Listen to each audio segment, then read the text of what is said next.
What is going on, friends? This is Matt Carter, that YouTube Realtor, and thanks for joining me today. I'm going to be going over some paperwork that you're probably going to be seeing if you're looking to get into the market and purchasing a house. I did a video in the past that went into really nitty-gritty detail of all of the buyer paperwork that you'd expect to see. So if you want to go through that, check out my video that I link up here.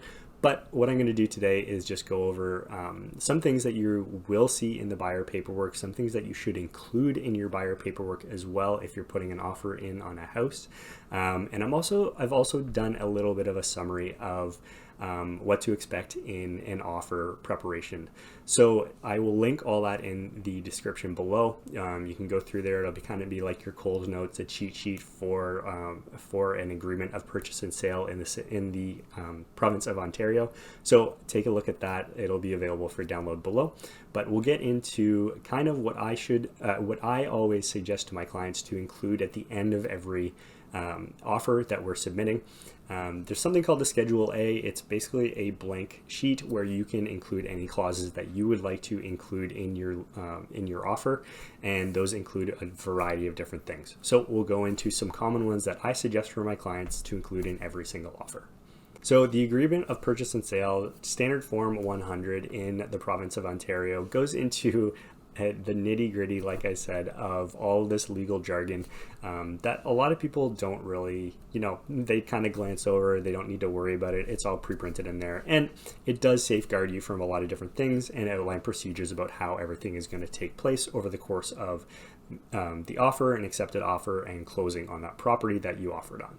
But there are some things at the end that you do want to include, and we'll get into them right now. So the first one is going to be standard. I put it in every single offer that we put it in. I see it in every other realtor that I come across. It's always in their offers, and it's just describing how money is going to change hands throughout the transaction. Every transaction requires a real estate lawyer to do a lot of things on the back end there. So this clause just outlines how the money is going to be transferred throughout their trust account between the two parties and how the large sums of money are going to change hands. The second one I always include for my clients is going to be viewing the property several times before you actually close on it. So this can be for a variety of different reasons.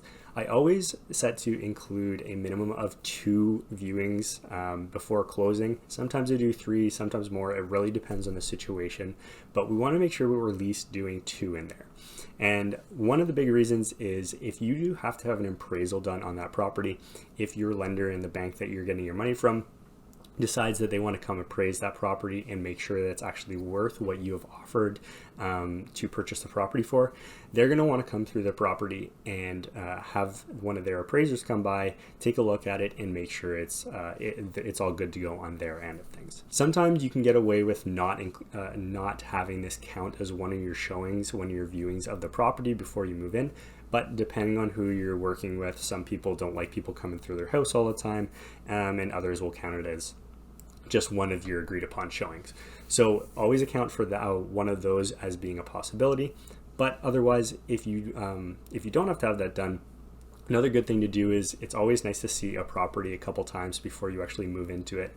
Generally, you only see a house once before you're making an offer, and then there's a long time before the offer is accepted and you actually move into the house. So it's good to go into that house, do some measurements. If you're going to do any work, it's a good time to get some contractors through there to get some quotes, get some measurements, anything that you want to do, or just see the property again if you haven't in a while. All right, so next up, and one I always include, is one that accounts for all the chattels and the fixtures are in good working order and don't have any liens against them. So you always want to make sure that all the appliances that you're getting in your house, they all work unless they've told you otherwise and you're fine with that. So making sure that you don't move in and your washer, your dryer, your stove, anything like that doesn't actually work. And if anybody has any air conditioners, furnaces, anything like that has current work orders and liens against them, you want to make sure that those are all free and clear before moving in and you don't take on any of that responsibility. Next up, and I think this is a pretty big one, is one that includes a clause for disclosure of any water damage that may have occurred on that property, and more specifically saying that no water damage has occurred in the house. So legally, you are required to disclose any known water damage to the property, whether it be a leaking roof, anything coming in from the foundation, anything coming in from the main drain in your basement, backing up into your basement. But what we want to make sure is that they are signing off on this, they understand, and they are saying that there has been no water damage in that house, unless otherwise disclosed and agreed upon by the two parties. All right, next up, and this one's just kind of nice to have in there so you have to do a little bit less, is having it clean upon moving into the property. So houses generally are supposed to be broom swept and cleaned when you move into the house, so you're not having to clean up a huge mess after the previous owners.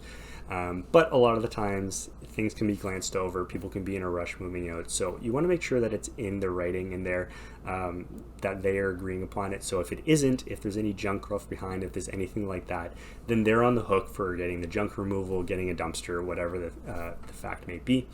I always like to pay for a cleaning service to come in after my clients get a house to make sure that it's all cleaned down, floors, walls, kitchen, or anything, those really high traffic or those grosser areas that you don't want to be dealing with people's past messes.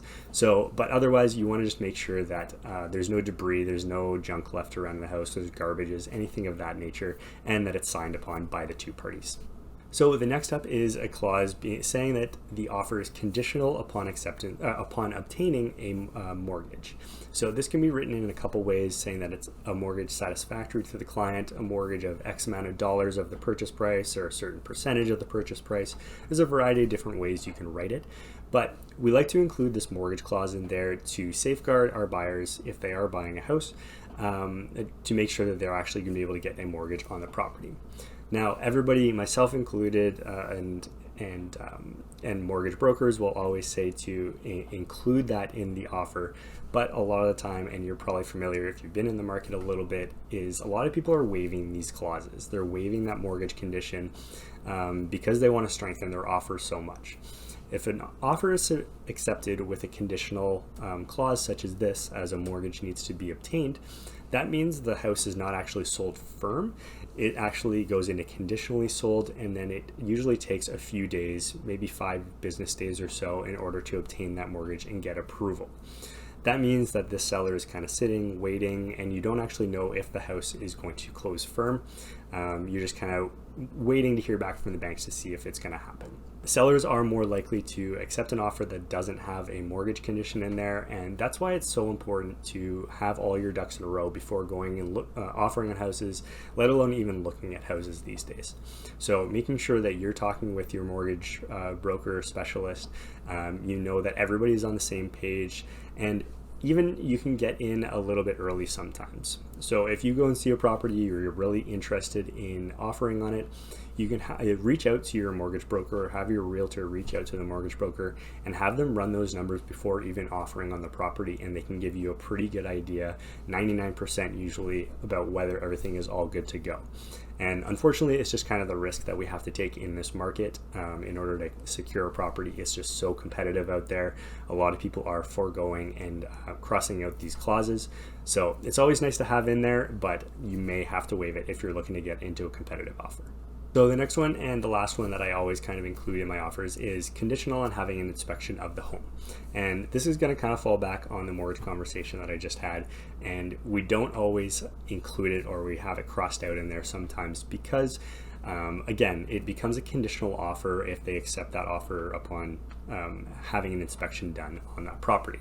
So there are a couple things you can do in order to get around this. So you can have something done which is called a pre-inspection. If you're going to go and see a property, or if you've already seen a property, you can set up another showing on that house with an inspector to come by, and they can kind of do a pre-inspection, a quicker inspection on that property.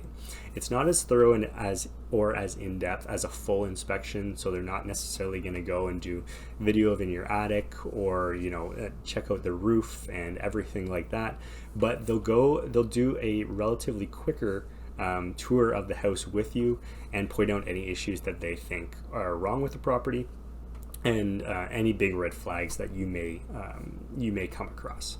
So this is generally cheaper than a full inspection. Full inspection, I believe, nowadays is around $500 or $600, whereas a pre-inspection is $200 to $300.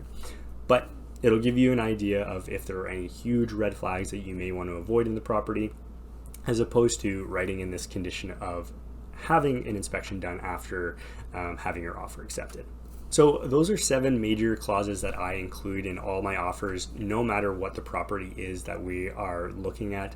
There are a lot more clauses you can add in. We have lists and lists of clauses, and we can just come up with random clauses too, depending on the certain situation. So we may have a situation where we're in an environmental area or back onto a conservation area, or a river, things of that nature. We can add different clauses in to safeguard our buyers from a variety of different things, or just have a certain agreement between the buyer and seller at the end of the day. So depending on the situation, this list can grow from these 7 clauses all the way up to multi-pages of these clauses.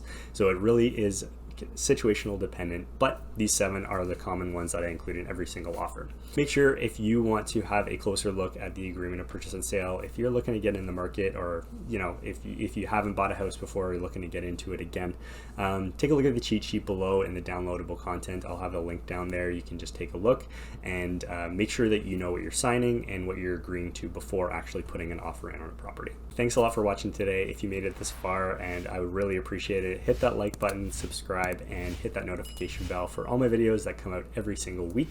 And until my next video, take care.